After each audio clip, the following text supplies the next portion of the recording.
ఇప్పుడు శ్రీలంక ఎలాగూ లేదు కాబట్టి న్యూజిలాండ్తో మేబీ శ్రీలంకలో మ్యాచ్ జరుగుతుందా లేదంటే అహ్మదాబాద్లో మ్యాచ్ జరుగుతుందా అనేది వెయిట్ అండ్ సీ. ఒకవేళ భారత్ కానీ ఫైనల్కి వెళ్తే భారత్ న్యూజిలాండ్ ఆడుతాయి, లేదా భారత్ ఓడిపోయి ఇంగ్లాండ్ వస్తే కానీ ఇంగ్లాండ్ న్యూజిలాండ్ ఫైనల్కి వెళ్ళే అవకాశం ఉంది. ఓపెనర్ ఫిన్ అలెన్ బీభత్సమైన సెంచరీతో కివీస్ను ఒంటి చేత్తో గెలిపించేశాడు. 33 బంతుల్లో సెంచరీ, 12.5 అంటే ఆల్మోస్ట్ 13 ఓవర్లో కొట్టేశారు.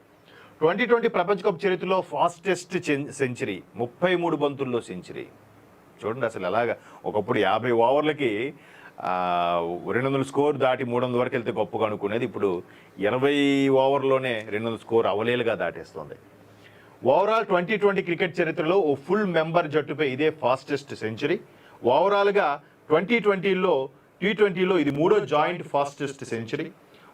అలాగే ఫుల్ మెంబర్ జట్టు తరపున సికిందర్ రజాతో పాటు జాయింట్ ఫాస్టెస్ట్ సెంచరీ కూడా ఇదేనట. 2020 ప్రపంచ కప్ నాకౌట్ మ్యాచ్ చరిత్రలో తొలి శతకం. 2020 క్రికెట్లో న్యూజిలాండ్ తరపున ఫాస్టెస్ట్ సెంచరీ. 2020 వరల్డ్ కప్ చరిత్రలో బ్రెండన్ మెక్కలంతో 11 4లు 7 6లు కలిసి ఓ ఇన్నింగ్స్లో అత్యధిక బౌండరీ కౌంట్ 10 4లు 8 సిక్సర్లతో ఇదొక రికార్డు.